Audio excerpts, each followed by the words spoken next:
Hello dear students, welcome back to my channel physics SPC. Moving charges and magnetism का एक question.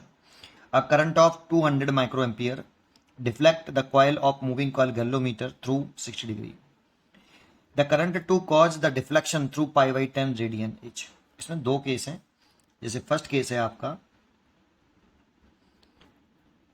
जब deflection moving coil गैल्वेमीटर में 60 degree है तो इसे रेडियन में लिखें तो 60 पाई बाई 180। 0 से 0 काट दो तो डिफ्लेक्शन आ गया पाई बाई 3 रेडियन। जब इतना डिफ्लेक्शन है तो कितनी करंट है मूविंग कॉइल गैल्वेमीटर में? I1 200 micro amperes. ये फर्स्ट केस है। सेकंड केस ये है कि अगर हम डिफ्लेक्शन पाई बाई 10 रेडियन कर रहे हैं, है ना, तो कितना करंट होगा, ये क्वेश्चन है। For radial magnetic field, radial magnetic field वाले केस में जो डिफ्लेक्टिंग टॉर्क होता है NIAB, deflecting torque radial magnetic field में डिफ्लेक्टिंग टॉर्क होता है NIAB is equal to restoring torque होता है C5। यहां से अगर मैं करंट लिखूं तो C अपॉन NAB5, ये फॉर्मूला होता है भाई, इसको याद रखिए।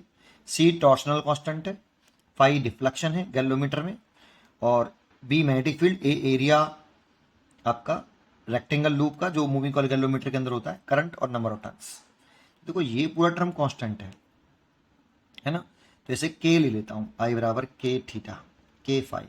K मैंने कांस्टेंट टर्म ले लिया C अपॉन NAB की जगह पे। अब फर्स्ट केस में लिखें तो I1 बराबर K फाई 1, और सेकंड केस में लिखें तो I2 बराबर K फाई 2। दोनों का डिवाइड कर दें तो I1 upon I2 is equal to phi 1 upon phi 2। K से K कैंसिल हो जाएगा, डिवाइड कर देंगे तो ये कैंसिल हो जाएगा। I1 की वैल्यू रखी हमें 200 माइक्रो एम्पियर्स और I2 निकालना है।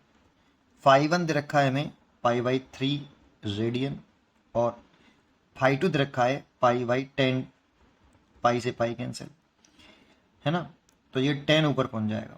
200 I2 is equal to 10 by 3, 0 से 0 कैंसिल कर लो, इसका सब मल्टीप्लाई कर लो तो I2 बराबर 60। क्योंकि यहाँ पे ये 200 मैंने लिखा है वो माइक्रो एम्पियर में लिखा है, इसीलिए ये भी माइक्रो एम्पियर में आएगा, 60 माइक्रो एम्पियर ये, इसीलिए इसका चॉइस हो गई C, 60 माइक्रो एम्पियर। पढ़ते रहिए और खुश रहिए।